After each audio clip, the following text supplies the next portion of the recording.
Hi everybody, this is Alchemist 2 and I'm back again with another book review. I just recently read Ernie Pyle's Here's Your War, and this is actually a first-person point of view account of World War II. And of course it has a few of the inside.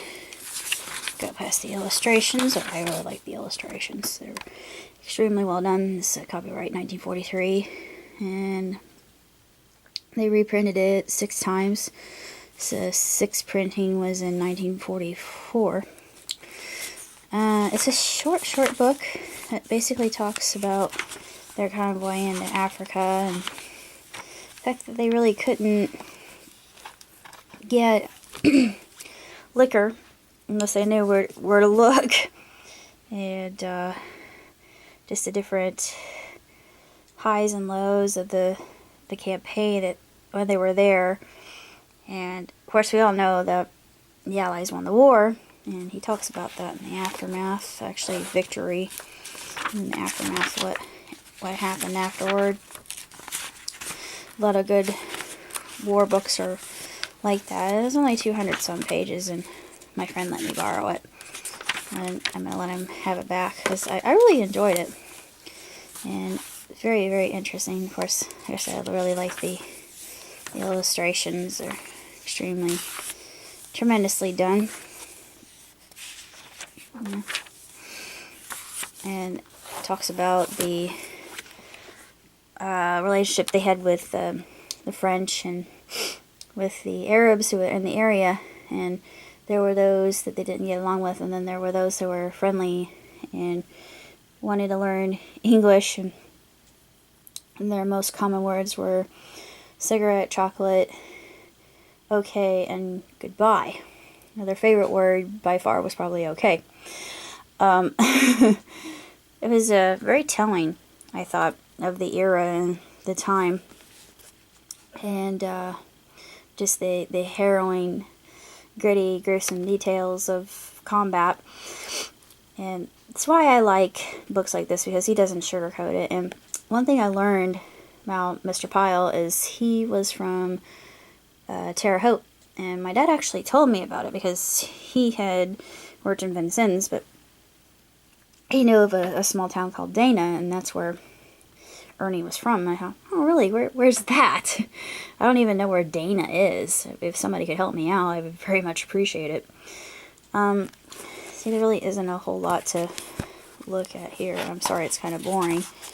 But from the inside, it's really not. And there's a makeshift dentist, and he talks about the nurses.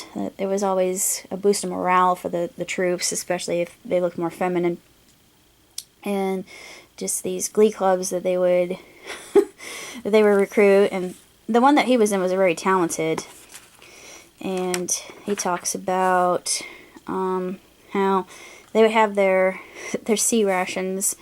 And the Brits, their sea rations were a little bit more elaborate. And I thought, why am I not surprised? And they have toiletries, and yeah, of course they did. It makes complete and total sense.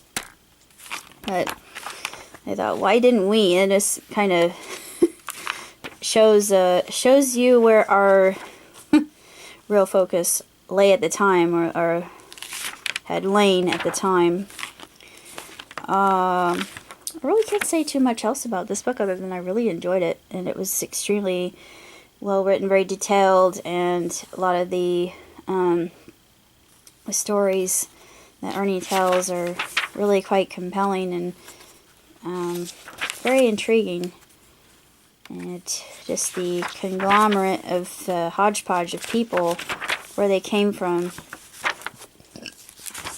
very, very, very fascinating.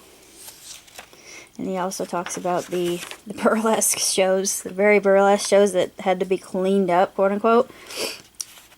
And even then, they had a lot of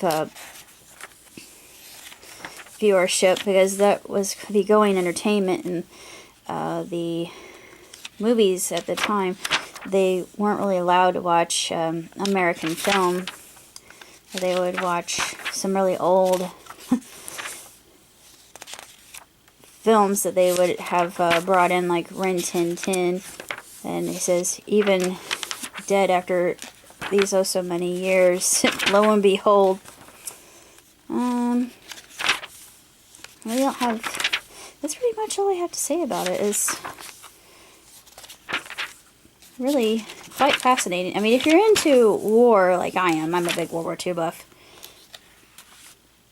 then you'll find this a worthwhile read. But it's hard to come by, so you might have to get it off eBay or Etsy. But that's all I have to say about Here's Your War. And check it out sometime. It's a short read, and it's very informative and educational. Till next time. Bye.